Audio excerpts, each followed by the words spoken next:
Hello, beautiful Lightfold souls. My name is Trisha Barker, and I am here with Howard Storm. I'm so excited to talk with him because I have read his book, and many of these interviews, I've been lucky enough to receive the books after I've interviewed people, but I read Howard Storm's book last year. I even posted a book review about it, and I'd like to start with a question that, it brings us to this point in time, but I loved your intellectual curiosity with the angels. So when you're out of form, you had lots of questions for them. And, that was an interesting part of your near-death experience. And I'm curious now, because we're all at a different point in our lives now, what your questions would be to the angels.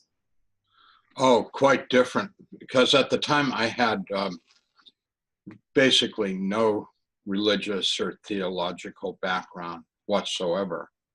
So, people have asked me all kinds of things like, did you ask them about the Blessed Mother? Did you ask them about the apocalypse, the end times? It's like,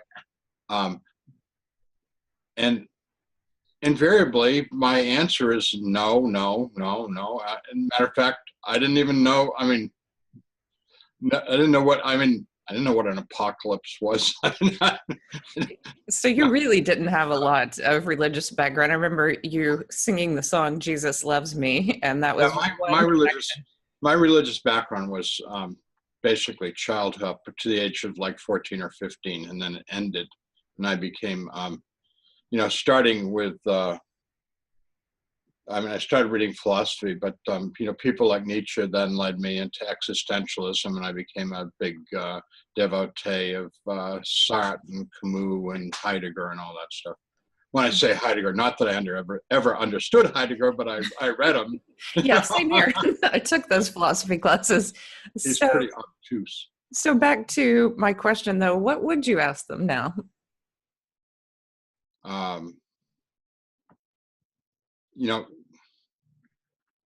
Actually, I wouldn't ask him anything. You know why? Why is that? Not because I know everything, but I know that in heaven, in that proximity to Jesus, God, you have access to everything. And so I would say something like, where's Paul? I want to talk to him. Right. You get right to the point of who you want to speak with. And well, yeah, after hanging out with Jesus, I would want to, I love Paul because he's so human. I think people are very wrong to dislike Paul because of his humanity. It's like, give the guy a break. He had a tough road to hoe. Who in the world could begin to imagine that they were able to persevere and remain faithful and actually accomplish what Paul did. It's an amazing story, and I think that it's pretty well documented that it's a true story, the story of Paul. And wretched man that I am, I do not do those things that I would do, but I do those things that I would not do. Who can save me from this? And it's amazing stuff. I love him, and I think he's misunderstood because people don't understand the context of the world they live in, which was incredibly hostile. As in, he was actually murdered. He was killed. Yeah. He was stoned to death outside Athens and had a near-death experience and writes about it. So you didn't have a lot of religious knowledge before your near-death experience. Had you heard of near-death? I didn't have any religious Did you have any knowledge of near-death experiences before your near-death experience? In fact, I belonged to, when I was a professor at the university, we had a book group that read a book a month and just had dinner and lots to drink. Discuss the book, and I don't know how it happened, but somebody suggested we read Raymond Moody's Life After Life, and we all came to the conclusion that when a person is in extreme trauma, like being close to death, that the endorphins, we understood it, endorphins go over and you have this euphoric, blissful, delusional experience, like a hallucination, or basically hallucination, and it's a way that the body copes with extreme trauma, and then you die. And that it was absolutely not in any way proof or evidence of life after death, only proof that people's bodies are capable of providing, relief from trauma. And I had, before my near-death experience, I had a lot of smart, scientific-minded friends who are very agnostic, and I was agnostic, and that was kind of my belief too. I had a little bit of a Whitman-esque belief that, maybe we merged with something, that was beautiful and light-filled, but, our bodies were just dust at that point. And yeah, so that was your knowledge of near-death experiences before. I think what's profound is how dramatically you changed after your near-death experiences. And one of my favorite parts of your book is when you go into a church and you're overwhelmed with this joy and this profound praise of God. And the way you write about it, it's so cute. It wasn't that type of church where you praise that way, and it kind of embarrassed your wife at the time. And I thought about how I walked into churches after my near-death experience, just random ones. I had this traveling job, and there was one that was just so filled with love and light and beauty that I sat on that back row and I was just bawling, Yeah. Oh, I know the feeling. Yeah, tears were just, and I was like, oh, that light, that love, I miss it. So what were some of the surprising after effects that you didn't write about in your book because I know we all leave out things in our books, but what really surprised you about how much you had changed? Well, several things. One is that I assumed that I was now going to be a saintly person without the cravings and the desires that I'd had before. It didn't work out that way. I was sick for a very, very long time. I was in a hospital on critical list for over a month, and then I had to have more surgery and stuff like that. So it was many, many months of recuperation and another surgery, big surgery and stuff. Anyways, but I thought that, like, when I got well, but by the way, in case anybody's wondering about this, when you're really sick, you have no libido. That it takes vacation, so I was like happy about that. I mean, I was like, oh, great. I no longer have a libido. I no longer have any desire, for that. So you could be totally spiritual in that place. Oh yeah. And it's like, and I'm thinking about, I got to quit smoking, so I'm trying to well, it's pretty hard to have cigarettes when you're in the hospital, but it's like, still, I was down to one a day. I'm like really having trouble giving that one up, And I lost my desire for alcohol, so I wasn't doing any drink. I mean, I occasionally have a drink now. I don't have anything against alcohol, but I used to be a heavy drinker, but anyways, but I thought, even more importantly, I thought like I would no longer experience anger or envy or jealousy or blah, blah, just all that stuff. And after my experience, I found out, especially after I got well, like everything that I used to struggle with, I get to struggle with, it all came back, and they've all been challenges that I've struggled with, some successfully, some not so successily. Yeah, that's a really good point, because a lot of people look to near-death experiencers for all these answers, like we're just, we have this direct link to God. And I wanted to write a book that it humanized me, about my struggles that I continued to battle on many levels. What did change, and I wonder if this changed for you, is I was aware of my connection to the light. So if I did something that was not in line with what I knew to be good and true, I was hyper aware of it, and I usually self-corrected pretty quickly. Sometimes I was 22, so sometimes I was even a little rebellious, and I was like, all right, God, I'm taking the night back tonight. You can just leave me alone. This is my night. Yeah. But, I was self-corrected pretty quickly, and I didn't have that awareness before. Did you have something like that? Yes. Martin Luther said, sin boldly. And by that, he meant, since we're sinners, accept the fact that you're a sinner and accept the fact that you sin. Well, I sin, but I really regret it. And I'm unfortunately aware of it and try and repent of it, and do try to not repeat that. That's what Jesus told me. He told me, he said, you're going to make lots of mistakes and sin a lot. But he said, the thing now is, think about it and try not to do it again. See how you can live differently. And that's it. I don't try to be too hard on myself. I told someone the other day, I said, I aspire to be a vulgar man. No. And why is that? What do you mean by that? Well, the word vulgar has this negative connotation, but it just means common, That's all the word. I mean, the root of the word, the Latin vulgate, it just means the common language, common Latin. I want to be a common man. I don't want to pretend to be a saint. My aspiration is to be authentic.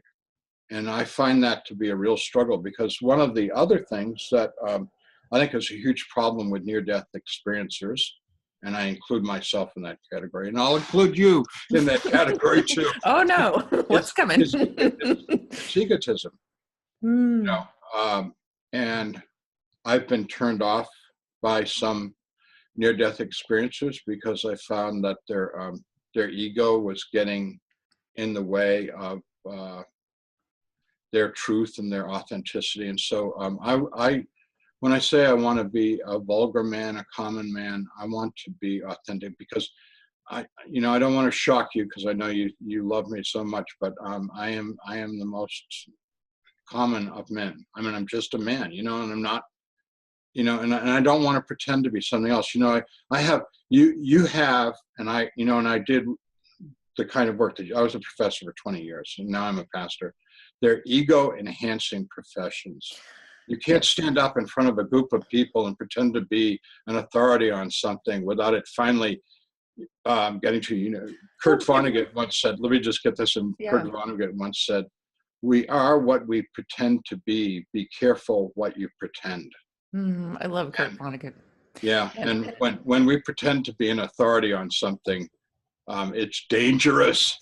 So that brings me to a question which, and you might disagree with Anita Moorjani, but she talks about ego and empathy needing to be in balance. And that's the way she describes it, that we need a healthy ego to protect ourselves from narcissists and abusers and crazy people in this world who want to harm us.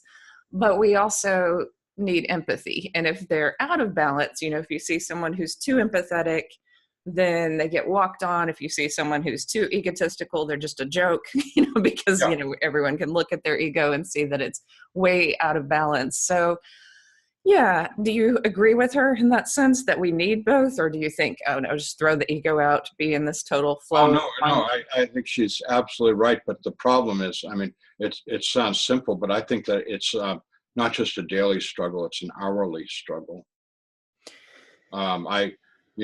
Because we are masters of self-deception. I mean, if there's anything that human beings are good at, it's self-deception, which is a conceit, it's pride. The origin of all sin is that. And that's a classical understanding. That's not, my personal revelation, hubris. Going back to the Greeks before Christianity, but anyways, but so we have to watch that balance all the time, because I agree, we're not we are supposed to be servants of all. The Bible actually says slaves to all. Jesus told us to be slaves to all, which is pretty tough to stomach, because I'm not you may like me and I like you, but I'm not actually willing to be your slave, you know what I mean? And I'm sure you're not interested in being my slave, but Jesus tells us to do that. Now we know that what that means is to serve each other, and Yeah, well, I don't know if you feel this way, but my happiest moments after my near death experience are moments when I've been in service to others. So I'm Right. sure as a Yeah. minister, when you lose yourself completely, I mean, the ego is out of it when you're worried about someone's life and, what's happening to them, and you're trying to find out ways and resources to help them. I mean, Yeah. there's no greater feeling on earth to know Right. that you contributed to someone's life in a positive way. So, yeah, service. And Has I, that been a part of your life that you've felt yeah, like and you're and closer I to know God? that in your profession, you are given ample opportunity by your students to be of service to them, more than sometimes you probably can bear. I mean, Yes. there's days when, like, I don't know if I can handle one more. Yeah. you know. Especially when I taught junior high. That Yeah. was, whoa, Yeah. you're part parent, but certainly. Yeah. So interesting. And now I do want to come back to your after effects, though, before we get into your near death experience. There were a couple of things in your book that I liked, and one of them was you said that there are far more angels than there are people, and they're really forcing us to be more loving. Do you think that they're winning that battle, or do you think that they're losing that battle right now? Um, Speaking for the whole world, I think they're losing. Yeah. Um, I, I never thought of myself as a cranky old man, but I think I could be identified as a cranky old man because I'm becoming more and more pessimistic and critical of our society. And I think, I mean, the only place I really know anything about is the United States of America. I'm not, no means can speak with any kind of real authority, be it a place, except that I know that in Europe, average church attendance is between 1% and 3% in Christian, quote, Christian Europe. And if you talk to Christians in Europe, they're like, like the church is on the verge of extinction here. Wasn't it Finlay or Norway that's considered the happiest place on earth, though? I Huh? think there's been some research that Yeah. Finway or Norway, one of those countries, is supposedly the happiest place on Right. earth. Right. But, Extremely wealthy country. yeah. I see the battle as between materialism and faith. And I'm not just talking about Christian faith, I'm talking about any faith in God. And my experience is that materialism is winning very successfully over faith. And I have experienced this in Belize, where I've done a great deal of mission work. In the little village that I worked in for 13 years, I see materialism winning over faith. And there are revivals going on in the developing world, like places in like South Korea and Africa, and etc. But those haven't been really, I haven't personally experienced those things. So um, I think the world's in big trouble. And when you consider what we're doing to the world ecologically, Yes. people misunderstand the difference between climate and weather. Weather is quite unpredictable, and it changes not only every day, but every hour. And you can't really draw much conclusion from what's happening with your local weather. But in terms of the climate of the world, there are some real changes. And for example, I've read that the acidification of the oceans due to increased carbon dioxide is dramatically changing the ocean, which is really, really bad news for the whole planet. I mean, people talk about, increased carbon dioxide in the atmosphere and ozone and stuff like that, but there's other things going on that are really, really scary. So we have the ecological disaster, we have the rise of materialism, the decline of faith. And here's the thing that's so strange is that for everybody in the world, there's more opportunity, more wealth, more food, more security, more healthcare, more everything that every human being has ever desired. There's more possibility of access to those things. Now, I'm not dismissing the people that still live in poverty, but at least that there may have a tiny opportunity towards it. But in the United States, in the history of the world, we are the richest, most powerful, freest people in the whole history of the world, and anybody in the whole world that's ever lived would love to live in the United States. And Americans are not happy. They're leaving the churches in droves and becoming very pessimistic and very materialistic. What's going on? I want to draw a connection between service and unhappiness, because there's a lot of people in this country who, go to Costco, hoard things, they're scared to death. Hey, hands off Costco. I really like Costco. No, but I'm talking about people who, they are not outward focused. They're inward focused about, their materialism and what they're packing up, what they're saving, what they can do to survive. And they would be so much happier if they spent their day giving more away and being more a part of their community. Like the joy that I feel when I give to an organization that helps human trafficking instead of buying designer jeans is way, way more profound than those designer jeans. And I think it's a switch that people have to make in their minds to go, you know what?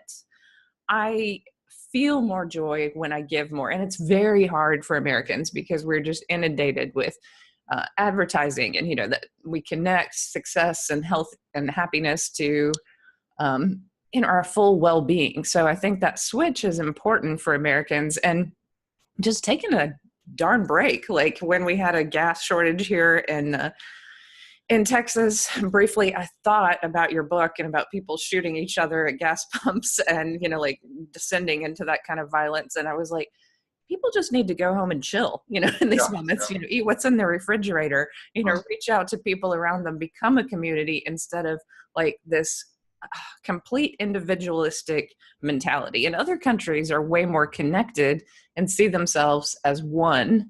Like I taught in South Korea, and, the culture there is much more communal in this sense. And so there is this, I want to help you just because you're a human being type of feeling, which happens a lot. So we can get off on this side topic about America for a long time, but I do want to ask you about that part of your book because it freaked me out. Did you get a time period about where you saw America descending into deep violence?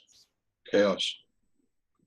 Did you get a particular time period, or could you tell me a little bit more about that part of the book? I'm reluctant to pretend to be a prophet, but I do know what Jesus showed me and what he told me. So people always say, they always frame it like it's my prediction, and it's like, no, I'm reporting. What I tell people? I says, if you got a problem with this, talk to Jesus. Don't tell me, because it's not mine. It's his. Right. Because a lot of people make predictions and they're totally wrong. So he was talking about 1985 that this would be this more beautiful world would have come about in 200 years, and but the transition can be one of two ways. There can be God's preferred way, which is worldwide conversion, or the other way is global chaos, which would mean a huge reduction in the world population and for a while the well-being of everybody. And that's not far off. So that sounds very much like Revelations. I'm hoping that I hope I die before it happens, because when I say not far off, I'm dreading what they're showing me, because when it comes, you know what I'm going to do? What's that? When the marauders come, I'm going to go stand out in the street and tell them to go to hell. So that they'll shoot you. Because we near death. I don't want to buy an AK-47 and, engage in the battle.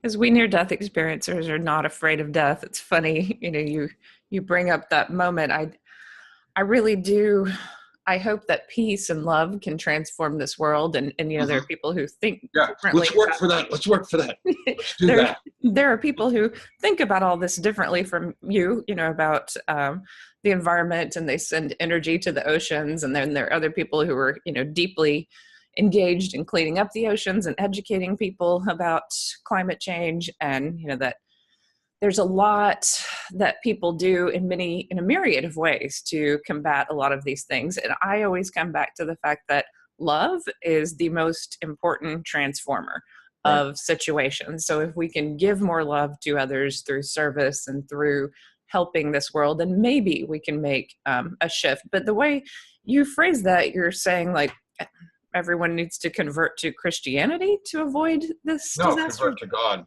Convert to God. Okay. Yeah. Okay. Because I was a little, when I did not have the same type of religious near-death experience, though I did have one little piece of information that sounded very much like Jesus. I heard be like a little child during my near-death experience, and that is biblical, and it is tied to the wisdom of Jesus. And so I do want to get into just your near-death experience, but before we do, I've heard Skeptico, your interview on Skeptico, and he brought up an interesting point about Eben Alexander saying that this is not about religion, the experience of the near-death experience, that it's about love and transformative experiences. Why did you go into religion and become a minister? Oh, well, thank you. That's a good question. Nobody's ever asked me that. Really? Yeah. My experience first was hellish, and then my experience with Jesus, with him, educating me and loving me and healing me. And I came back. So one of the things that I did was I wasn't ambulatory, but I got people to bring me major books on world religions. And I did happen to have a Bible, so I read the Bible. And I read the Bhagavad Gita, and I read a book called the Bible of Buddhism, which was a compilation, about 800 pages of Buddhist teachings. And I read the Quran, of course, and I read a lot about Baha'i faith, which I liked very much. And I very strongly concluded that the most wisdom and the most God-inspired book was the Bible, of the things that I read. And then I didn't know, so like Bible, that would be, following Jesus, that'd be Christianity, like what kind of Christian? So what I was doing, I'm not ambulatory, okay? I'm at home recuperating, and I would get the yellow pages. The yellow pages used to have like, 20, 30 pages of churches listed in the greater Cincinnati yellow pages. So I'd take my finger and run it up and down the pages and I'd say, just stop, God, stop my finger when I hit the church you want me to go to. It didn't work.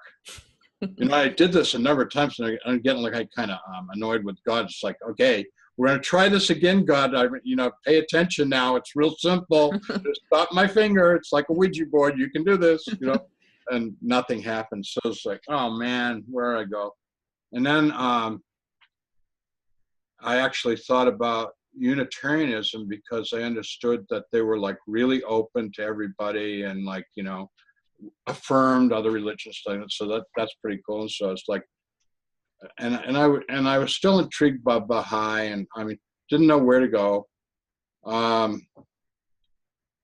And a woman that I knew, who I had hired at Northern Kentucky University in the art department, called me up, asked me how I was, and she just happened to hit me when I was in that looking for a church mode. And she said, why don't you come to my church? It's like a mile from your house. And it's United Church of Christ. And I said, what's United Church of Christ?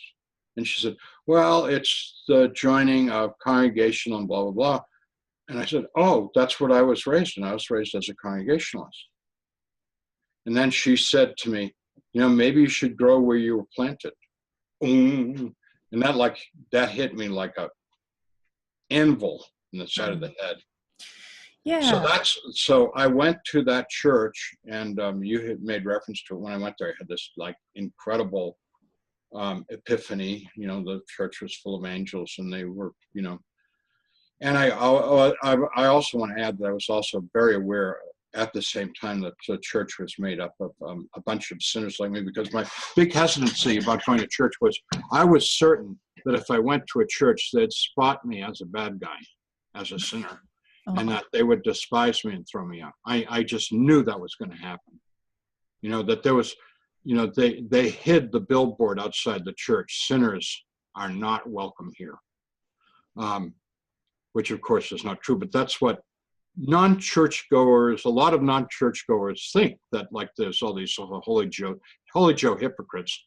Of course, we know they're hypocrites, you know, and they don't want us. But anyway, so I went there, and I was very aware of the humanity of these people, and they were very nice to me, not pushy or anything, just nice. And I fell in love with the people. And when I was there a little while, a woman by the name of Joyce Schweitzer came up to me, and she said, this was privately, she said, "What are you doing here?" And I was like, "What do you mean, what am I doing here?" And she said, "You don't belong here." And I said, that kind of hurts. What do you mean by that? Because I was thinking negatively. And she said, "You have the Holy Spirit, and this is not a spirit-filled church, and you won't fit in." And I said, "Maybe that's why I'm supposed to be here. I don't know." Interesting. Yeah. Interesting. So, yeah, I think it's the Dalai Lama who says that it's easier for us to worship in whatever religion is most prevalent in the area where we are at. And so Yeah. he encourages Americans to go to Christian churches, or, you know, Yeah. if you're in a country where that, I mean, to worship, do you kind of agree with this statement that whatever is prevalent, Totally go agree. there? I've said that, you know, people email me or call me or whatever and ask me all the time, where should I go? And I says, well, like, what's near you? You know, what's near you? Catholic Church? Yeah, that would be the one. I would definitely check it out. You know?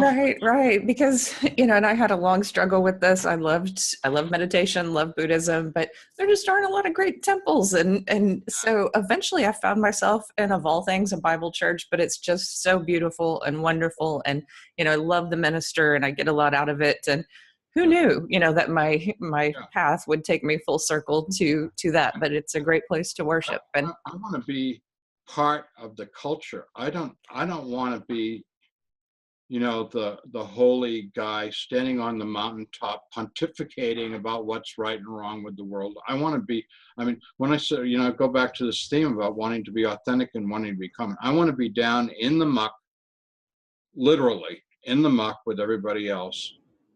it's where the real work is done.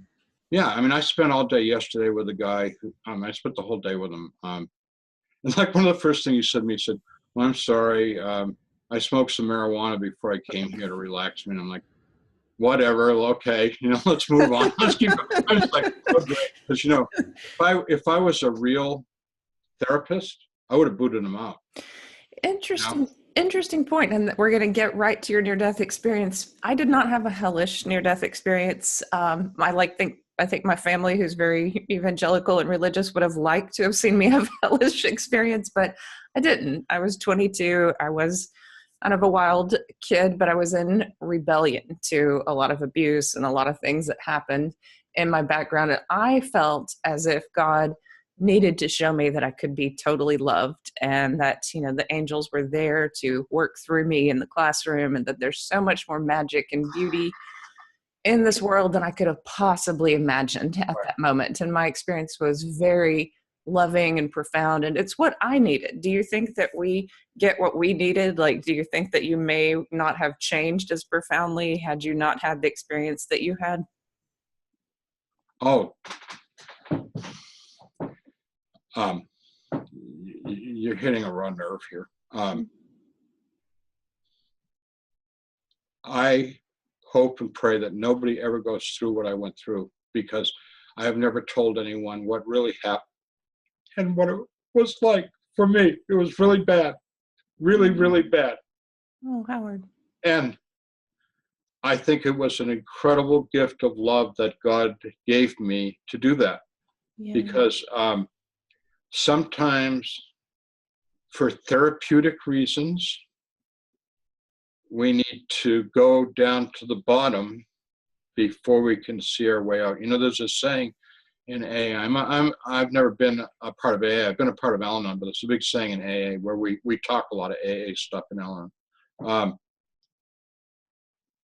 You know, you can't go up until you've hit the bottom. You got to go down in the gutter before there's change. You know, like when you talk to AA people and you're talking about an alcoholic that, you know, one of the first questions is, have they hit bottom yet? They go, no. And I said, well, not time for them, you know, Wow. not time for them to go to a meeting. You know, they got to go to the bottom first. Wow. So you didn't write about everything. I went to the bottom, but I went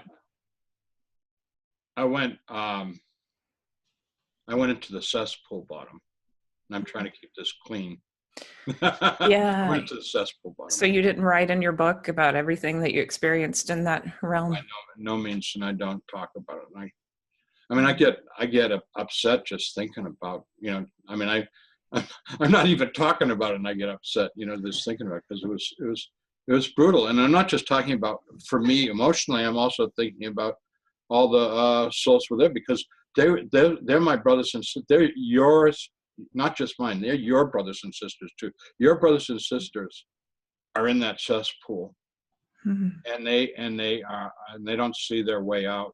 They're my brothers and sisters, and they don't see their way out. And I don't know what I can do to help them. I've got some ideas, but I'll put that aside. But there's plenty of people living there and in that direction right here and now, and I'm trying to do what I can.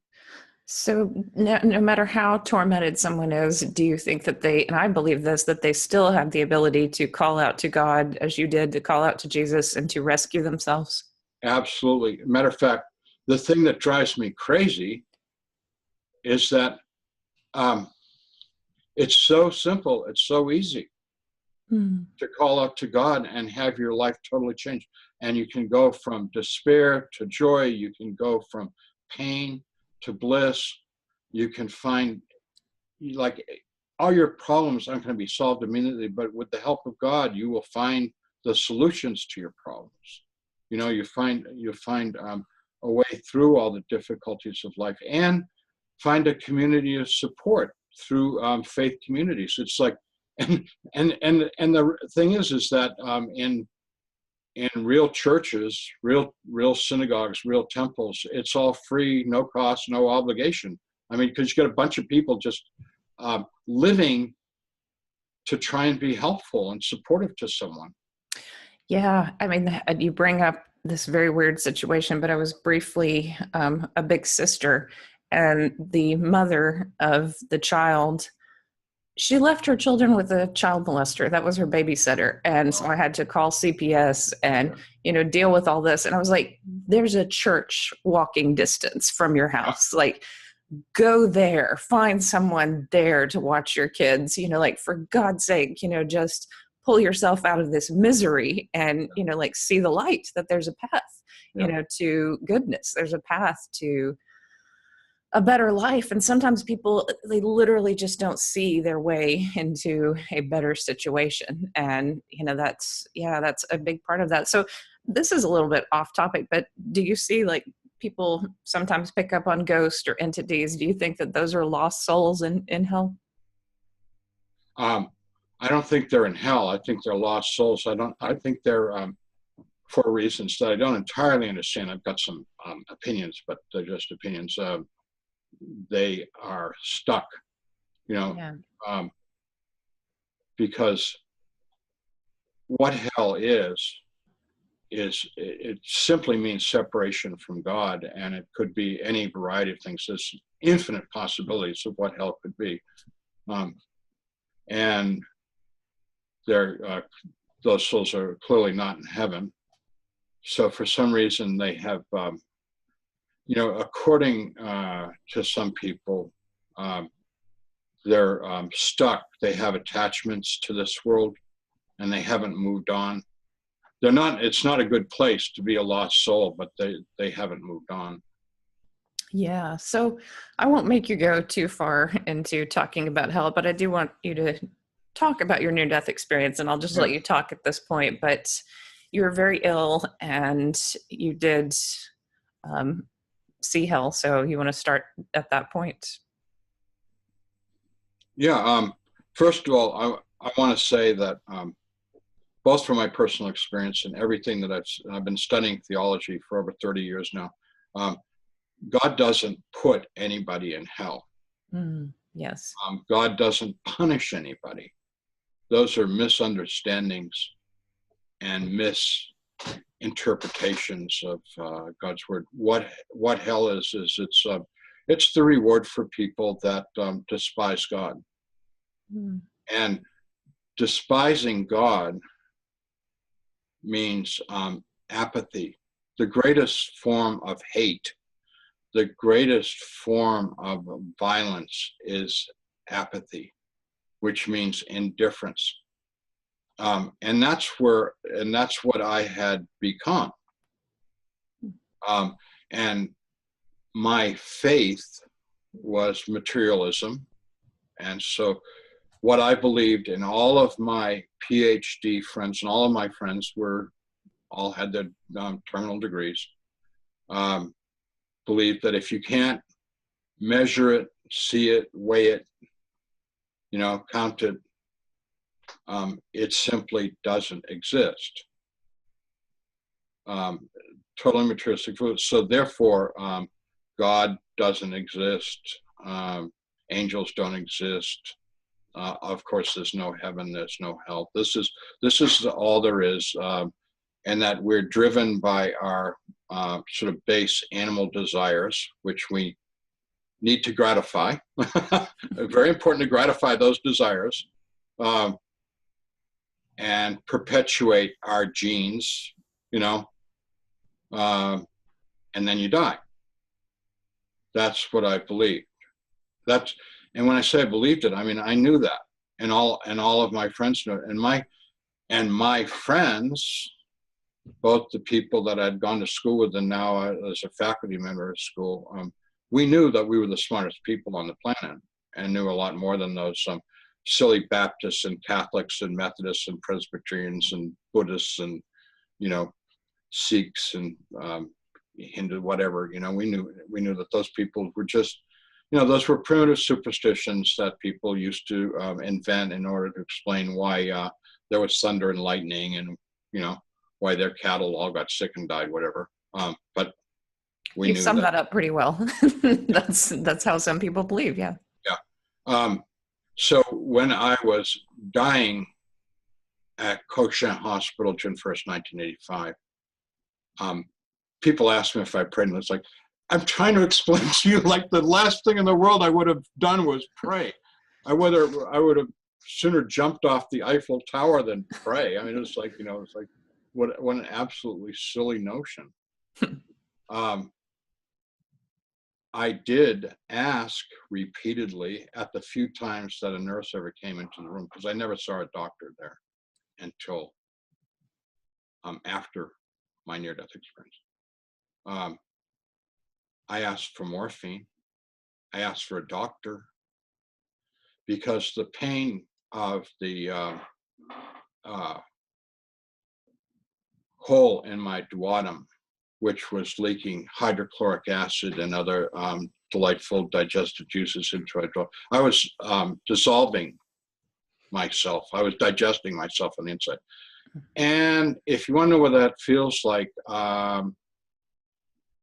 get a red hot coal out of a fire and stick it inside your gut.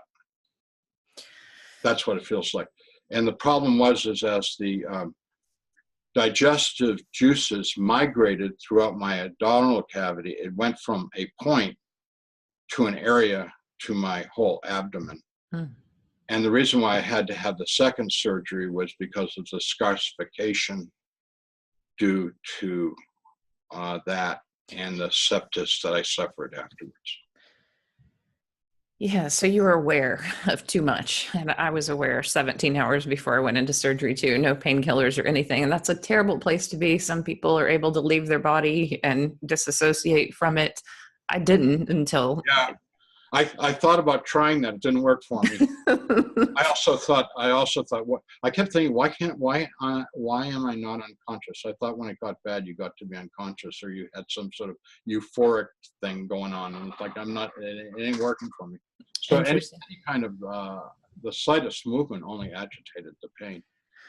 And people tell me, well, the reason why you had your near-death experience was because of all the narcotics you've been given. And like, No.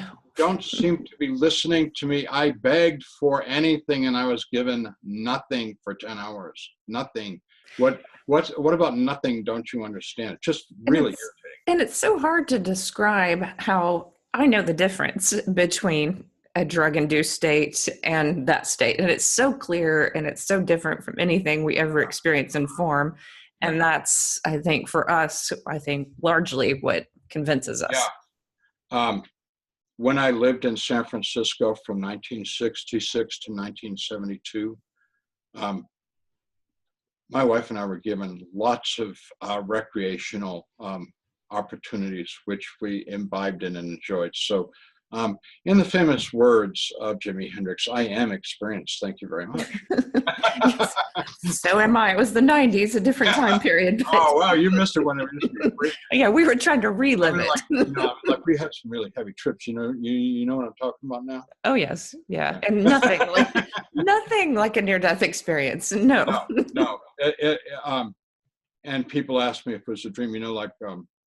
Psychologists say we have many dreams every night. Now, I don't remember many dreams every. I usually wake up with, from a dream, and no relationship between a dream. And I also know it's not a hallucination, and I won't go into it. But if you go look up the word hallucination in a medical textbook, there's no comparison because those are psychotic episodes that are destructive. And my near-death experience was the healthiest thing that ever happened to me in my entire life. I mean, it really was. And I'm not saying this biblicalism, but it really was my second birth. I'm Interesting. not humming; it's you. Yeah. There's something going on outside. Oh, so Yeah. when the nurse came in and said that they were unable to locate a doctor. This was at 8:30 at night. I'd been in the hospital since 11. I went in at 11, or shortly after 11, and they were unable to locate a doctor. See, I'd never actually been under any doctor's care because there was no doctor. It was a Saturday in Paris, like there was no doctor at the biggest city hospital in Paris in the surgical wing. Wow. I'd seen two doctors in emergency, and they were very nice, but they didn't do anything. They just sent me over to surgery. I mean, they diagnosed me and they told me I had an hour to live. That's what they told me, and that I would be having surgery right away. So they sent me to surgery, and unbeknownst to them, I'm sure there wasn't anybody to do the surgery. So that's why I didn't get any meds. Because I was asking them for meds, and they said, no, we can't give you meds because the doctor's going to give you meds. Same thing. Yeah, they couldn't find a neurosurgeon to operate on me because one had been off duty for a long time and the other one didn't want to come in because I didn't have health insurance. And so I was just there, strapped to a board, waiting for a doctor. Yeah. Yeah. So anyways, the nurse said no doctor. So that's when I told my wife, I said, tell my parents that I love them. And I said goodbye, tell my kids, tell my friends, blah, blah, blah. I love you. And she was crying like I'd actually never seen anybody in my life cry like that. I mean, she was crying from the soles of her feet all the way up and just shaking and throbbing and she sat down and I looked at her and I said, time for me to go. So I checked out, really, really easy. I found it the easiest thing in the world to die, which is, for me, I was having a lot of trouble breathing. I actually, for the last several hours, all I was doing was trying to breathe because I had enough sense to know that if you stop breathing, that would be a bad thing. So, it was very, very hard to breathe. So what I was doing, here's what I was thinking about for the last few hours. breathe air in, push the air out. Tough Breathe. place to be. Yeah, that's what I was doing. So So all I had to do was just stop doing that, and I went unconscious. did you pop out of form quickly? No, I didn't pop out at all. Hmm. I awoke. I was standing there. I felt absolutely physically more real, more alive, and completely healed than I'd ever noticed. So the first thing I did was I did a reality check, which consisted of taking my hands, and I felt myself from the top of my head, felt myself all the way down, right down to my feet. And it's like feeling good. Matter of fact, feeling really good. And so then I started to do a sensory check. You know, I'm like, I know it sounds very rational, but I was a very rational person. So I was like, what do I smell? Ooh, I smell Monsieur Floren's urine. That was my roommate, Monsieur Floren. I could smell his urine smell. It's like, ew.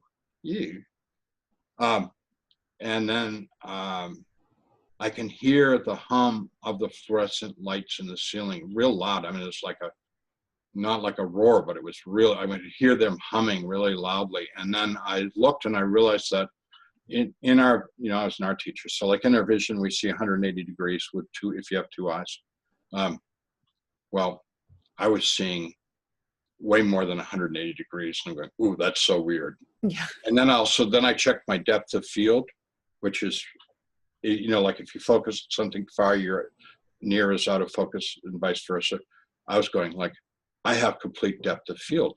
I mean, I am focused on everything. And then I'm like, touch. And like I'd already touched my body and it's like, whoa, like really, very sensitive. And then so I'm doing the bottoms of my feet and like I could read the texture of linoleum through my feet. And I'm going like, wow, this linoleum's like so cool, And so I'm really getting excited about all my heightened senses. And of course, the thing that's most exciting is no pain, like whoopee, Right. I'm healed. Right. So I'm healed.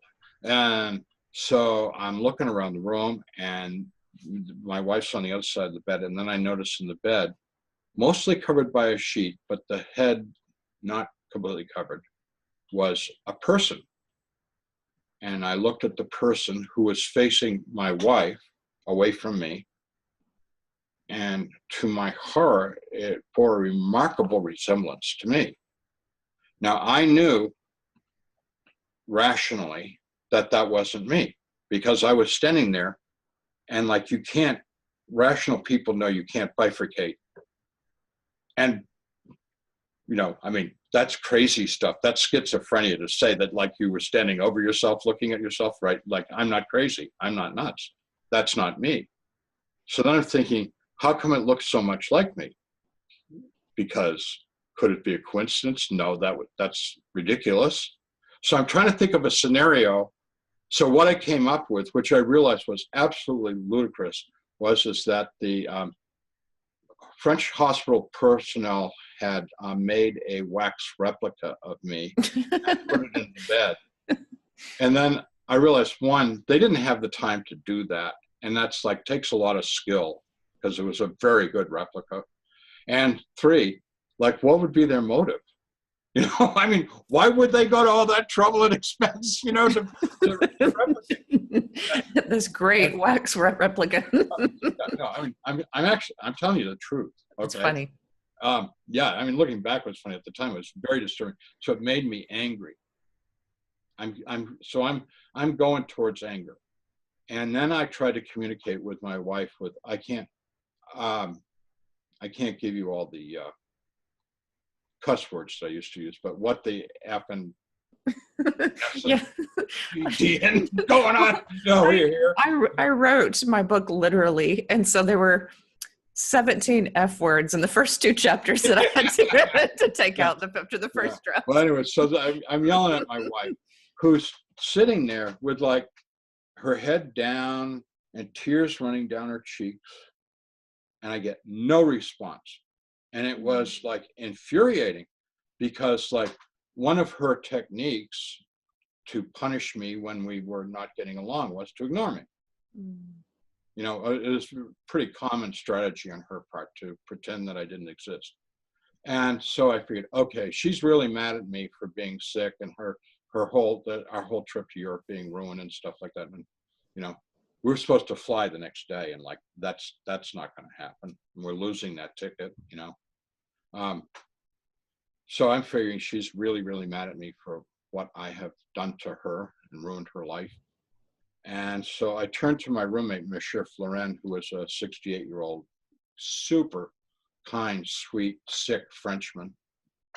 And I mean, he didn't have anything against me. You know, I mean, we'd only met that day, you know, like I hadn't done anything to him. And I tried to talk to him. He looked through me like he couldn't see me, which of course he couldn't. I didn't know that. And I started yelling and screaming at him. And no response. And now I'm really agitated, very, very agitated. So you still don't realize you're dead? On the contrary, I'm more alive than I've ever been. Yeah. I asked Jesus later, I said, so what happens to people when they die? And he said, it's a really big problem because he said, usually when people die, they don't know they've died because like when they were dying, they were in suffering. And when they die, the suffering's over. And so they feel really good. So they think they've gotten well and they don't know that they've died at all. Yeah, I did a little dance, a little jig. I was like, woohoo! Yeah. This feels good. I mean, it's funny because people are terrified of dying. It's like, no, dying's really great when you're not doing well, you know? Yeah, it's a release. Nature's kind. It releases you. Yeah. Anyways. So when did you realize you were dead? Yeah, so I heard people outside the room calling me by name, which I thought was strange because I was in France and surprisingly, the people in France speak French, and Howard is not a French name, which nobody could ever pronounce correctly. But anyway, so they were speaking English. Howard, you know, come with us. So went over the door of the room, and there were people out in the hallway, and the hallway was gray, like a really, really bad black and white TV picture, very fuzzy, which was weird because the room was so ultra clear. And the hallway was very indistinct. And there was these people out there and they're saying, come. And I said, are you from the doctor? I'm sick. I'm supposed to have surgery. I've been waiting like, you know, all day. And they said, we know all about you. We've been waiting for you. Hurry up and come with us. So after some convincing, but never admitting anything, I became sure that they were hospital people to take me to surgery. And considering the treatment that I'd had in this hospital up to this point, the fact that they wanted to walk me to surgery made perfect sense. I mean, I never questioned that. And so we went on a long journey. I'm probably going into way too much detail for you. This is where you're taken to hell? Yeah. Yeah. Yeah. And if you don't want to stay there for a long time, if you want to give the highlights of that, that is fine. But yeah. The low lights. Very low lights. Just a few observations. Some things that I knew then, and nothing has happened in over 30 years to convince me that I was mistaken. That, like I said earlier, those people were there because they didn't have love in their hearts, love of God, love of themselves, love of one another. The Bible says people judge by appearances, God judges by the heart. Yes. And I think the people were there. It's not because they were worse sinners than other people. You know, the Christian faith says we're all sinners and all sinners equal. So we're all sinners. It's like it's an equal playing field here. The question is, what do we desire in our heart? That's the real issue. And that's what attracts people either towards the heavenly direction or towards the hell. Hell is separation from God, and the only thing that makes hell bad is the people there. God doesn't make hell bad. If they were nicer to each other, it'd be a lot more pleasant down there than it is. But what I found was the only, in their separation from God, it also means all the good things that God gives us, like there's no birds or butterflies or flowers or sunshine or rain or wind or there's no candy, there's no chocolate cake, there's no ice cream, there's no hamburgers. It's pretty bleak. And so what people do is what psychologists have found when they cage a bunch of animals in a cage for a period of time, they start gnawing on each other because that's the only gratification they get. Yeah, you're reminding me of some paintings that I've seen which depicted hell, which this is in South Korea, but people are eating their feces and eating each other. And really, it's just the most grotesque, horrific painting you can imagine. And so it sounds similar. Yeah, and so it's a miserable existence. And the thing that's so sad is like, well, I became, I'm sure you watch a lot of Turkish prison movies, you know. Not really. Oh, you don't? Oh. Well, anyways, in prison movies, there's a concept of the new fish. When when a new inmate comes into the prison, like everybody's excited because they want to initiate them, which usually means brutal rape and other things, right? So I was new fish. So hundreds of them had their way with me. And that's all I want to talk about. That's all I want to say about that. And you know, yeah, it's overwhelming. You don't want to know about that. Yeah, it sounds like as beautiful as the love is, the lack of love is just as horrifying. And so, and the pain of it is the physical part is awful.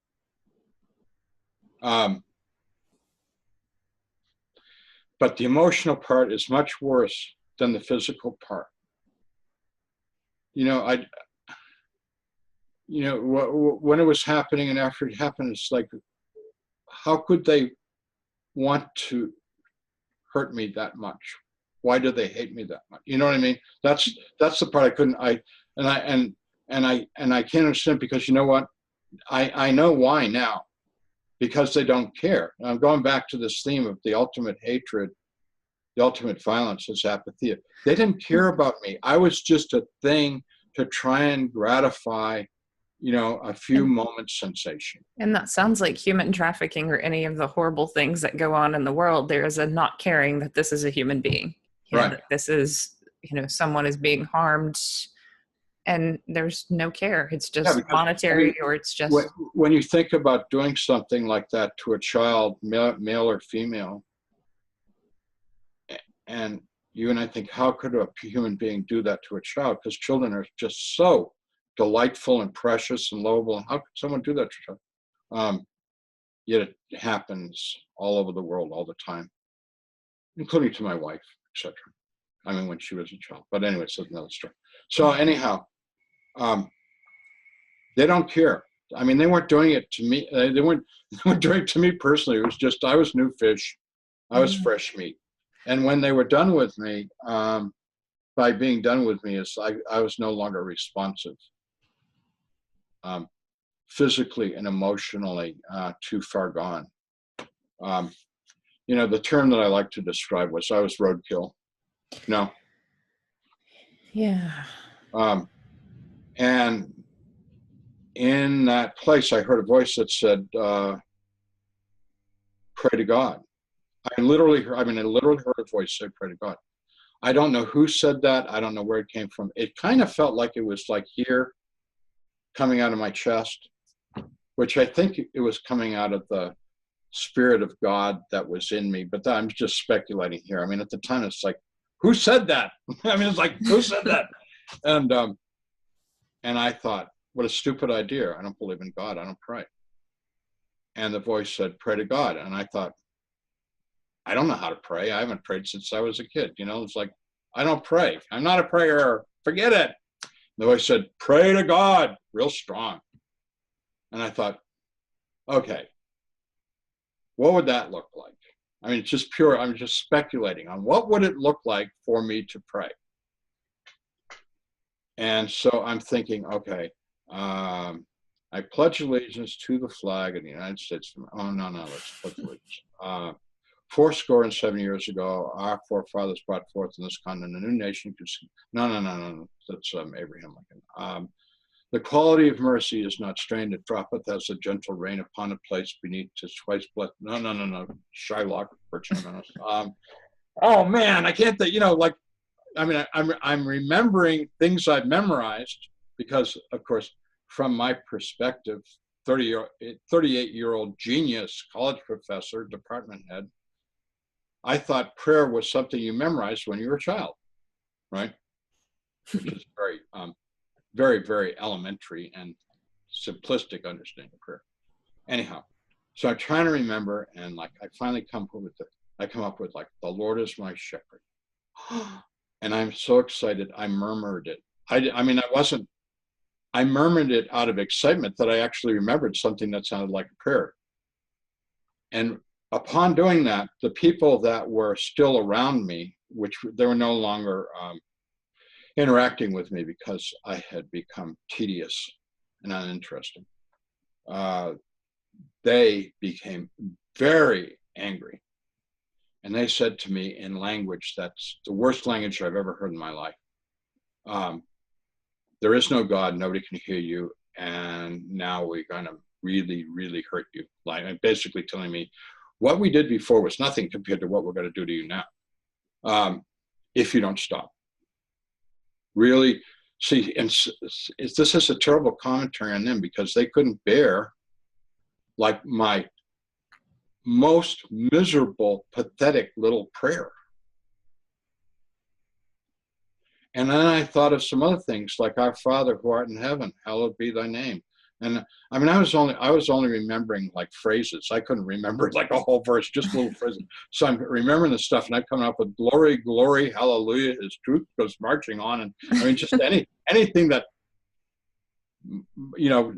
had any kind of like mention or association with God. So I'm saying this stuff, and it's really making them angry. And the thing that I liked was all this time I'd been defenseless, is no matter how hard I had fought to fend them off me, finally I find something they really don't like. And the other thing I noticed, that the more I said these things, and I was shouting them in anger. The more I said these things, the more it drove them away. And I could we're in pitch black, so I can't see anything, but I can hear them retreating.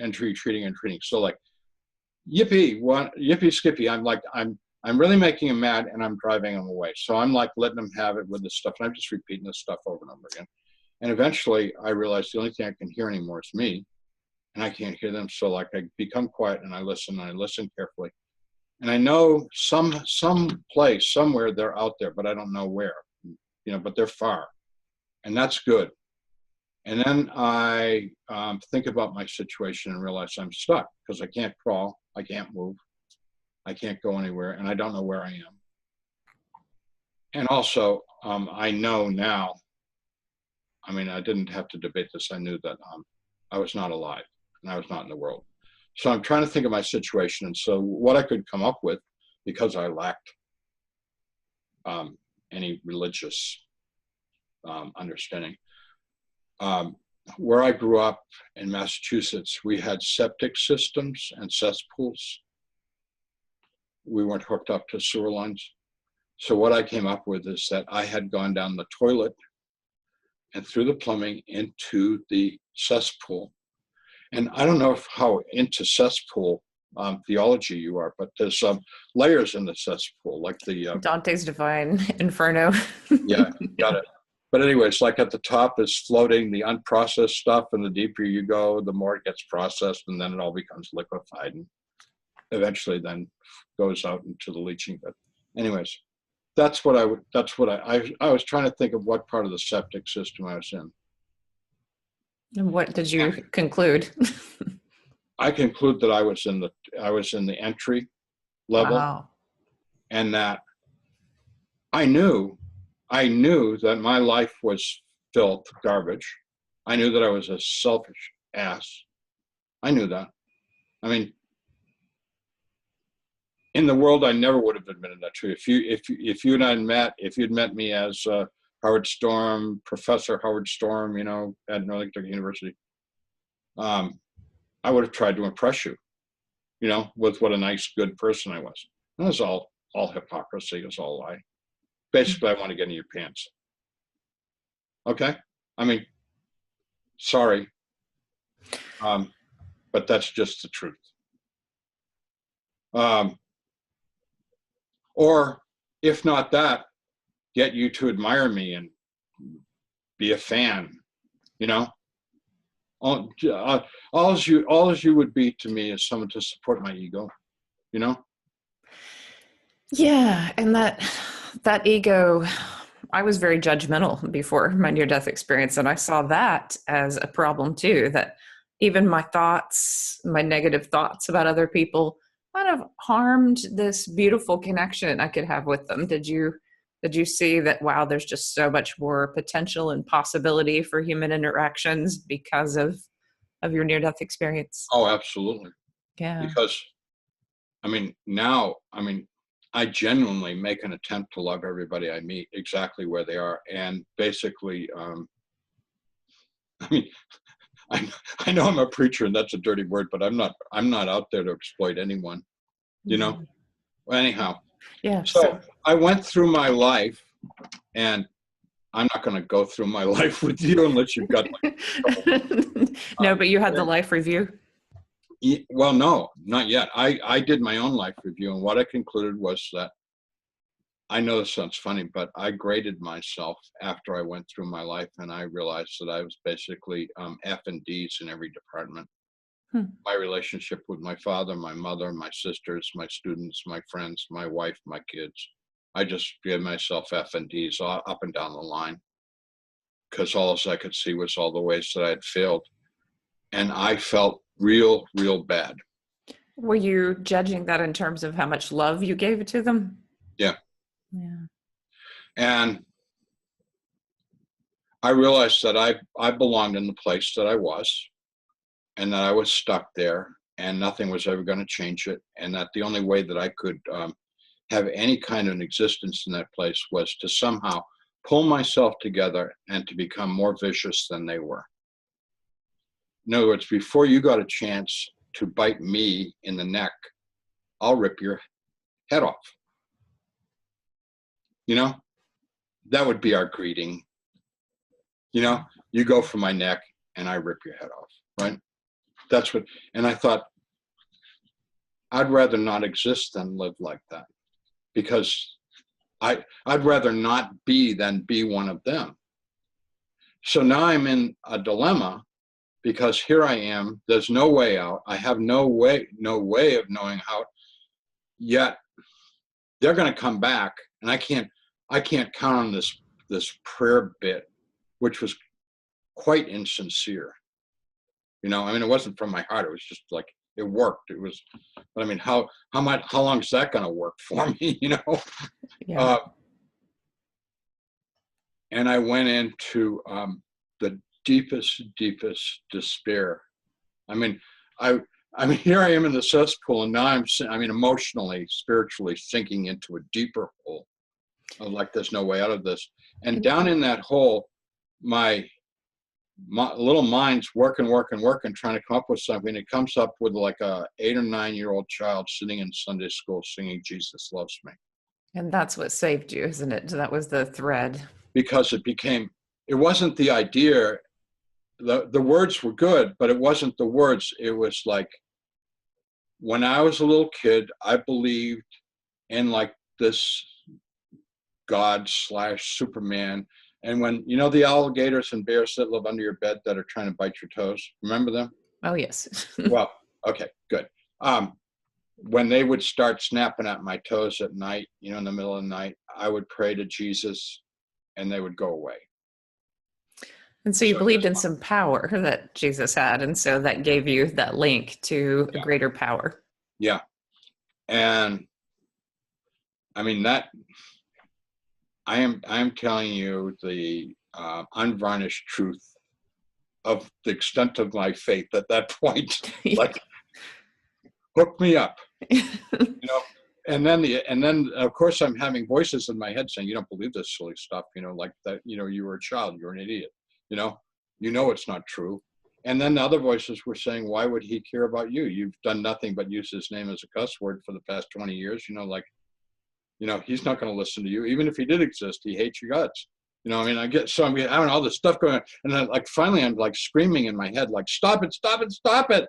And I just yell out into the darkness, pure desperation, "Jesus, please save me," without the faintest idea whether there was a Jesus or not a Jesus, or whether he liked me or didn't like me, or, I had nothing except this faint hope that it might be true, based on something I experienced as a little child. And I remember reading that it was like a light, and you saw the light getting closer, and you saw Jesus coming for you. Yeah.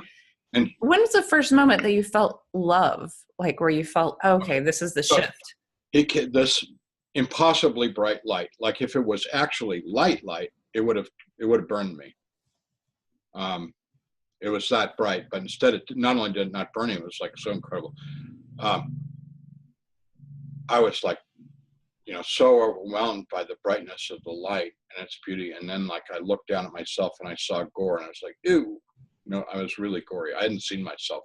I mean, I had been eviscerated. Okay. Not pretty.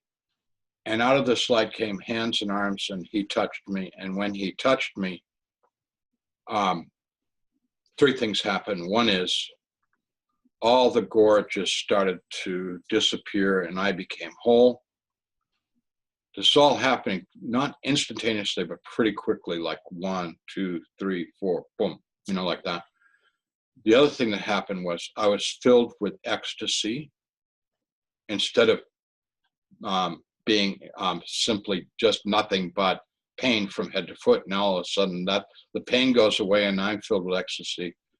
And lastly, and most importantly, I experienced a love that I had never known that existed. And unfortunately, I haven't found any language yet that can begin to describe it. And I would love to find that language, but that's where we all break down. I wish you'd help me out on this. Yeah, that's where we all break down, because it's so many things all at one time. I felt comforted, safe, ecstatic, loved. I mean, it was like an explosion of everything good that you can imagine, and yet at the same time cradled and safe, and at the same time free. So there's all these contradictory elements that occur at one time, and it is hard to put into words. So yeah, if you felt that, then you were feeling better than you'd ever felt in your entire life, emotionally, intellectually, spiritually. And it's frankly that time is all I care about and all I live for, and what I have to refresh myself with through contemplation, meditation on that, and what I anticipate experiencing again fully at my great Hallelujah Getting Up Day.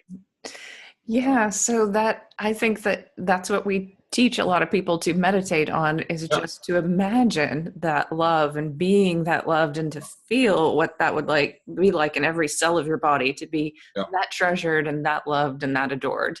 And that is what we need to remember, I think, from that love of God. Yeah, and it's not inaccessible. It is, in fact, accessible if you want to put forth the. I tell people all the time. I won't go through the whole detail, but I tell people how you can get to that step by step by step, and it works for me. And some people that I've suggested this to, it's worked for them, and I think it would work for anybody if they followed. I believe it would work for them if they followed the plan that I laid out. But if it takes a few hours, it's like, what's a few hours? What if it takes you 6 hours? So what? Right. It's going to change your life. It's going to help you out a lot, and it's free. Yeah, the same thing with changing your life. So what if it takes 2 years to get everything in order? At the end of those 2 years, you're living a much better life. So right. yeah. So you felt this incredible love with Jesus, and you also experienced angels too, didn't you? Or knowledge of them? Okay, he picked me up. He held me real tight.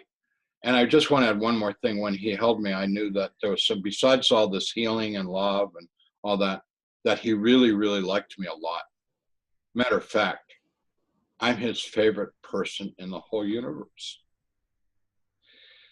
I have to add, unfortunately, you are too. And so is everybody else. Yes. But he makes you feel like, you're the only one. I mean, like, as if I'm the only person that ever existed, I mean, it's like that. His love is that intense, and it made me, and he likes me. I mean, he doesn't dislike me. He's not mad at me. He's happy. And why are we so hungry for that as people? I think we don't experience it enough in this world. This dogs try to give it to us. Little kids try to give it to us. Yeah, my doggy does give me that.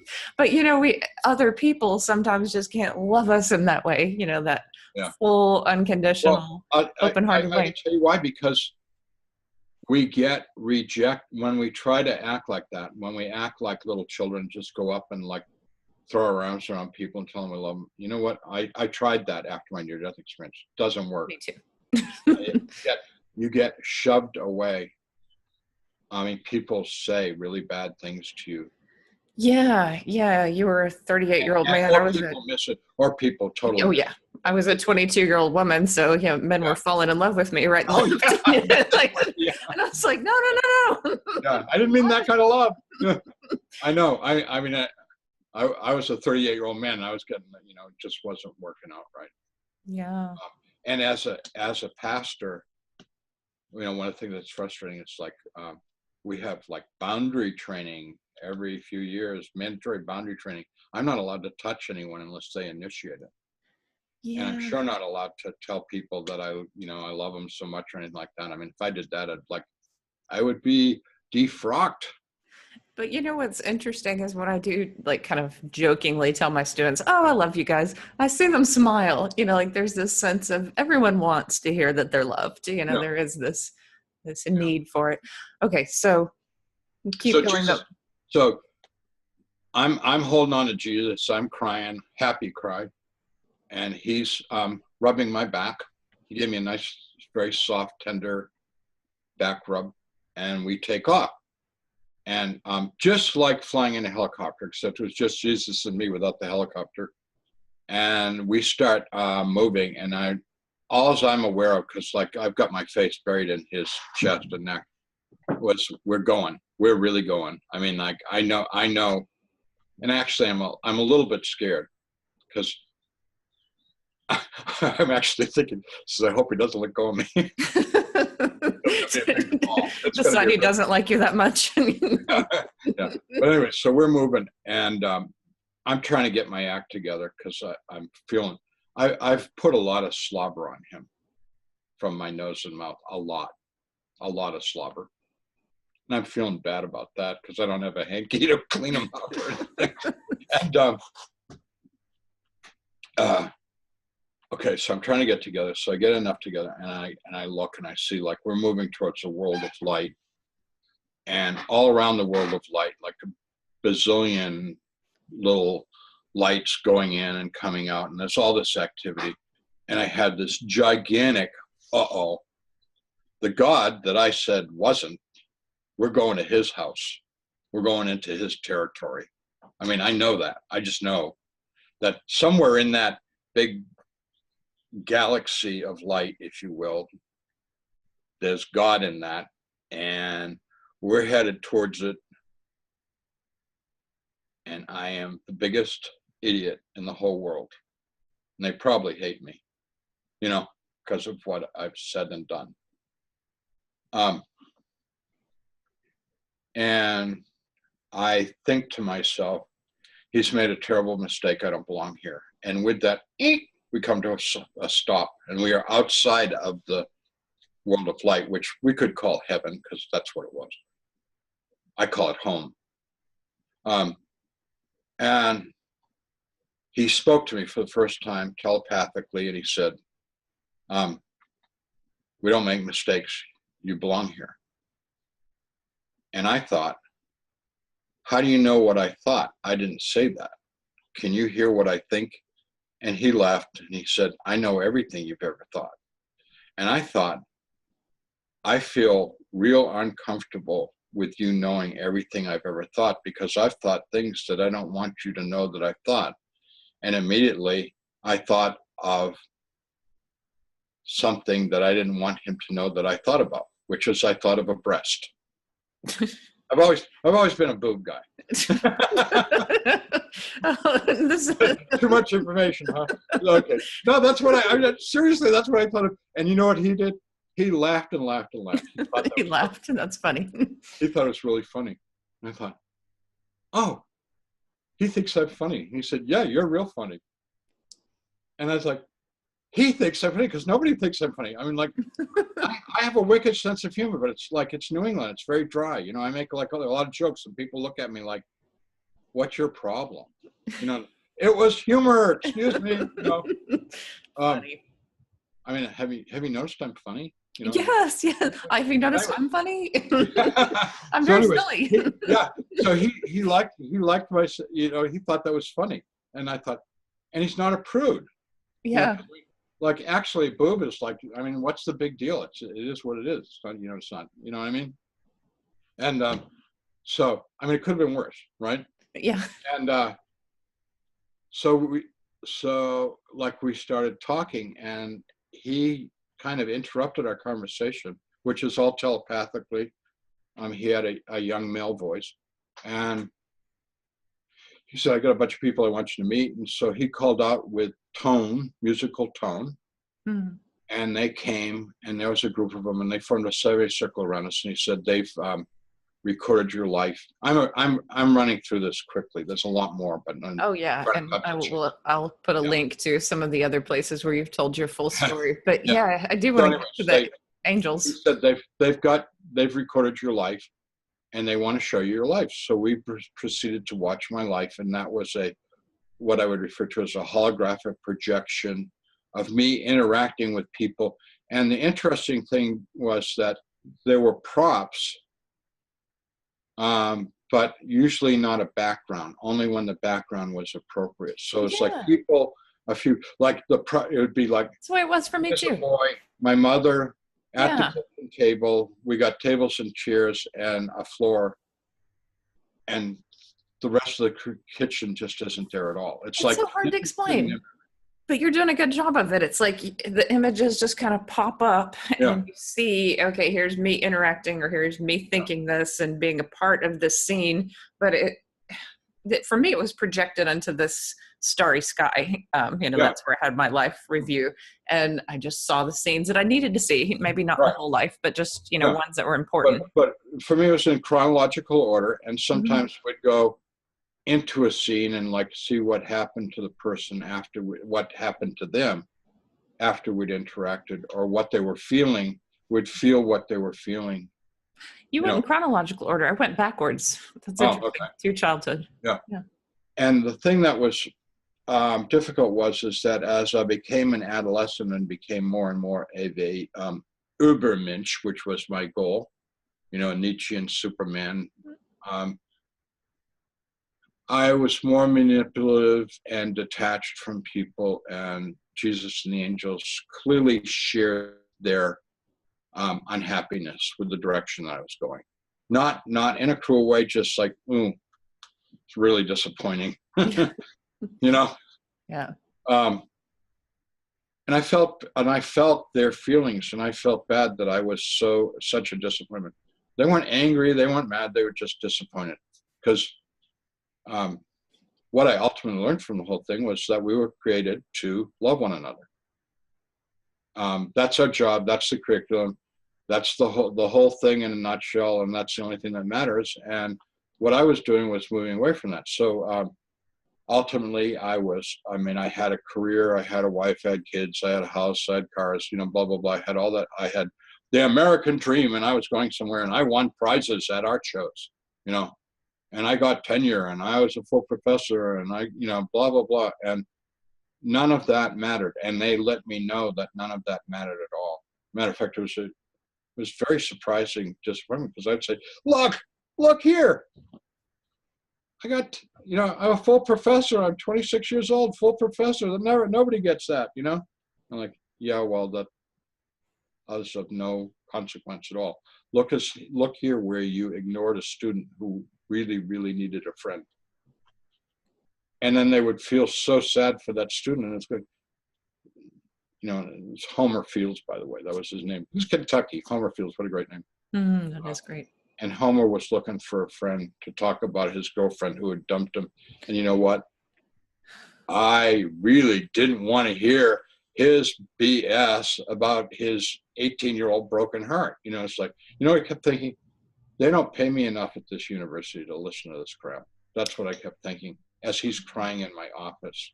You know, it's interesting, and that I was sent back to teach, and I was sent back for those students, you know, those exact ones. And I've been so aware that people commit suicide at young ages over breakups. You know, people lose it, you know, and it may seem like nothing to us, but it's the first time they felt that kind of a massive heartbreak. And if they're from a fragile background, you know, their psyche's already damaged in some way, it can be the difference between them living and dying, you know.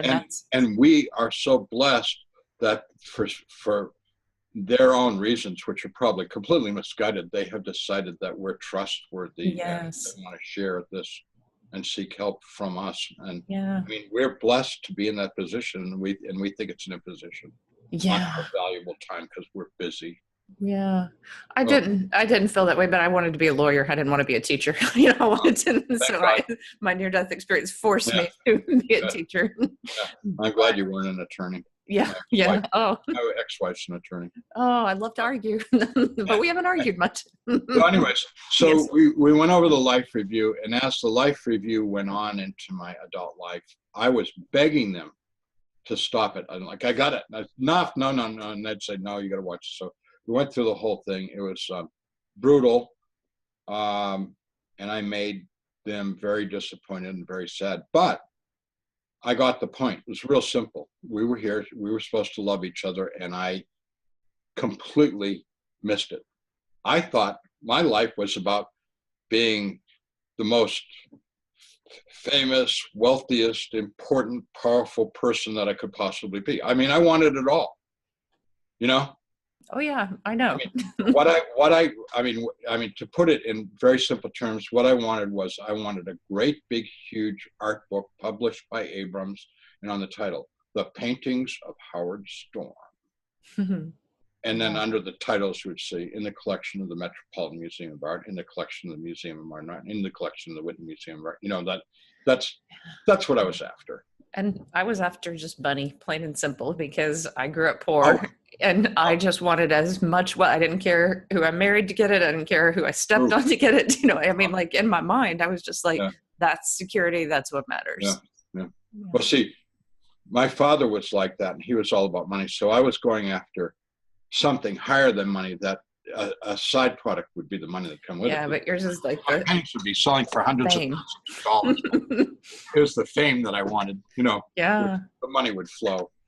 Anyhow. So after that life review, when we were over with that whole thing, he said, "Do you have any questions?" And I said, "Yeah, I got a million questions." So I asked him everything I could think of to answer, and he answered everything. And I love that part of the book. When did you feel that you had exhausted all of that, where you felt like, okay, you know, I know enough? And are there things that you've forgotten that you asked? I'm not sure. I forget whether I forgot anything. I'm not sure, but I mean, I don't tell everybody. I've never told anybody everything, because some of it gets like a little esoteric, and I think it's prudent to, you know, I've gotten in trouble for stuff. I mean, I've had people tell me that I'm the devil and I'm an apostasy, and I've been accused of things on just like real simple stuff. Like, for example, I mean, I'll give you an example of like when babies are either aborted or stillborn or die when they're very young, they just get another chance at life, you know. And people have been furious with me and called me all kinds of names because Jesus told me that. And it's like, I'm sorry if you don't like Jesus' plan.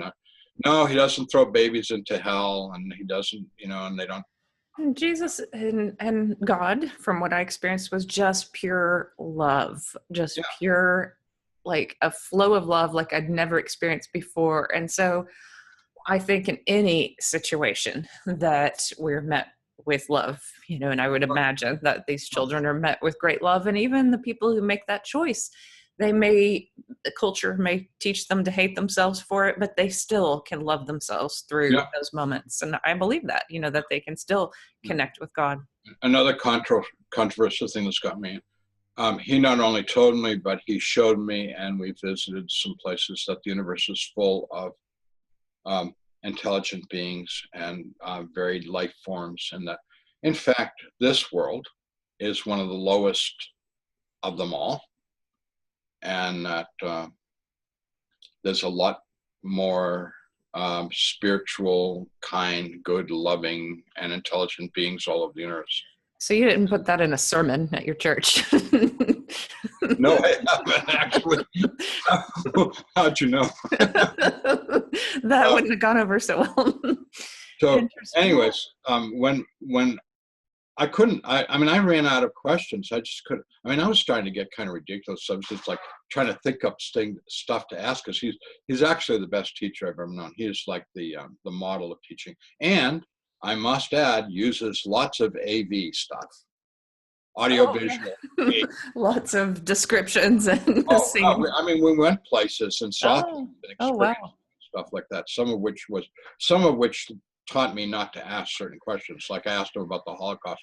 So we went to a death camp and got to experience the death camp, and very painful memory. And so that, okay, no more war questions.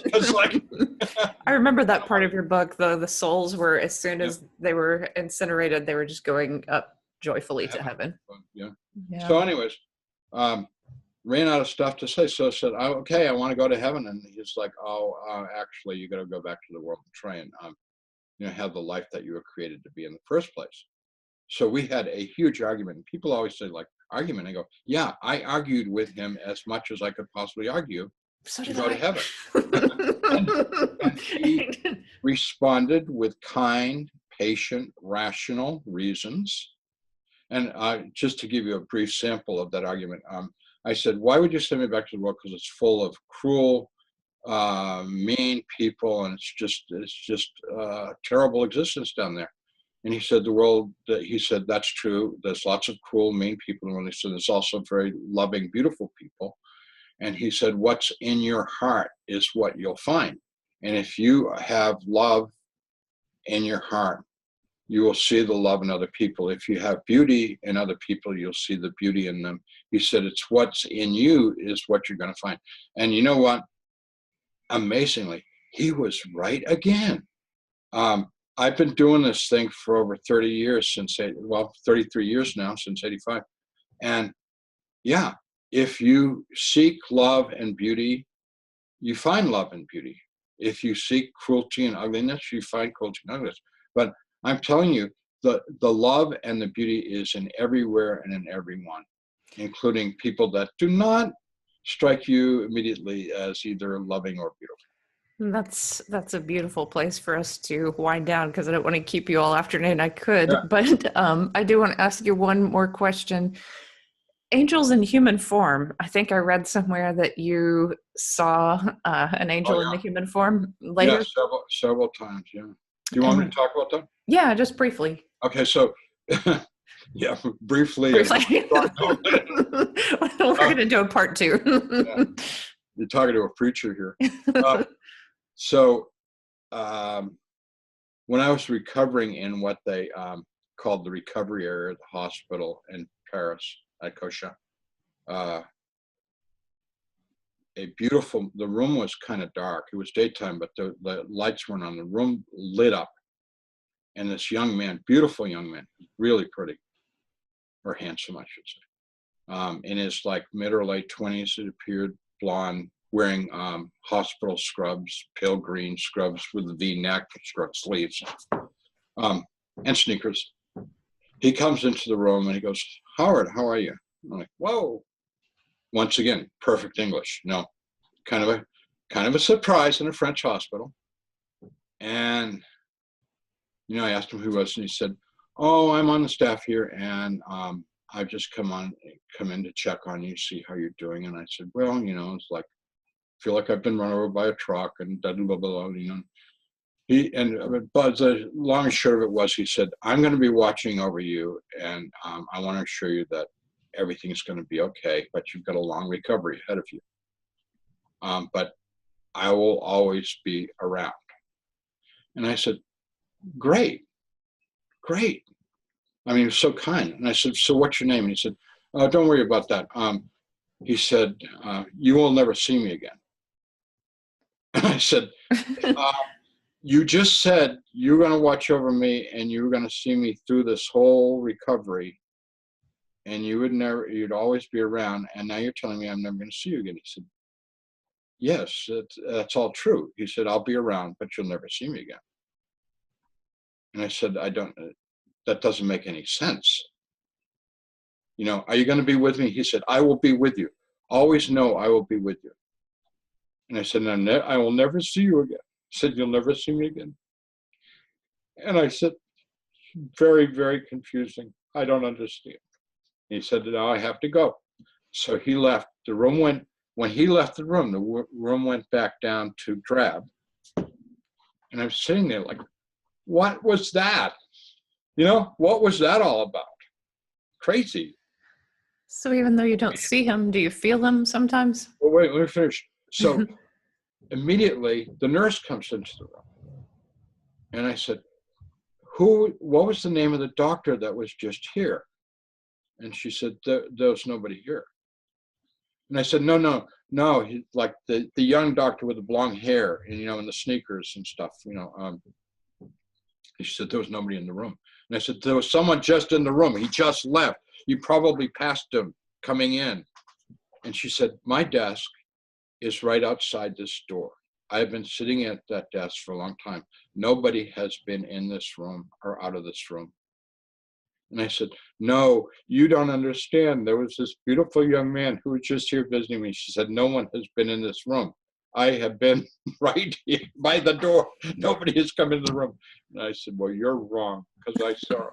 And I got really upset, and she got mad at me because I was arguing with her.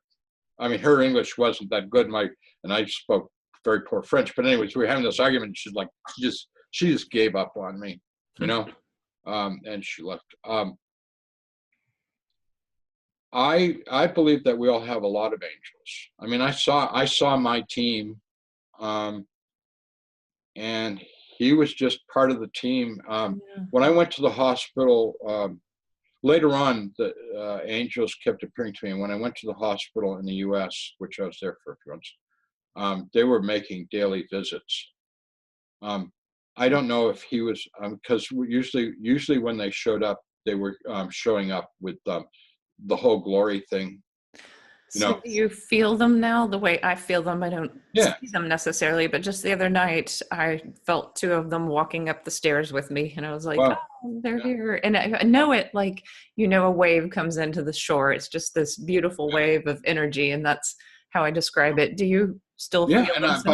But I impose on them all the time. I mean, like, for everything from parking spaces to finding discounts on something that I want to, helping me to do stuff. I mean, they don't mind. I mean, they're there. Yeah. Yeah. And I asked them a lot for protection. That's one of the things they really like to do. Yes. And I tell people all the time, whenever you're scared, whatever in your danger, ask the angels to make a hedge around you. And like, without being overly, there's been a few times when the evil ones decide it's really tired of me and my whole act, and thought it'd be better to eliminate me. And he's literally tried, and the angels have always come through, Yeah. I feel like the more you talk publicly and the more people see you, it's almost like there's new levels of protection that you need on some level, and to call out for that. Yeah, so I can't remember the politician who said, you can judge your success by the enemies you make. Yeah. Well, Yeah. me and the devil, we have a terrific relationship. Kind of a love-hate thing, you know. Wow. I guess we're going to have to stop here. It's been a wonderful interview. I've loved it, especially since I've read your book and you've been such a great guest, charming, and thank you for telling me Are we a going to lot get to about your see each stories. other in Austin, yes. Oh, thank you for reminding me. And that was like part of the reason why I'm interviewing you is, yes, Howard Storm is going to be in Austin at the Wisdom of the Near-Death Experience conference. And this will be May 24th, 25th, 26th, I believe. And this video will last much longer than that. But if you are in Austin in 2018, that would be amazing too. I will be there on Friday giving a workshop. And what day are you speaking? I'm speaking Friday at 7 p.m. and Saturday morning at 9:15. Well, I'll be there for both times. Oh, cool. Yeah, well, thank you. Can I give you a hug and tell you I love you? Yes, yes, yes, we can definitely hug and express love to everyone there. And you'll understand the spirit which it is given, right? Yes, exactly. Well, thank you so much. Brother and sister in Christ or whatever, right? Yes. Yes. Well, thank you, Howard. Have a great day. See you in a week. All right. Thank you.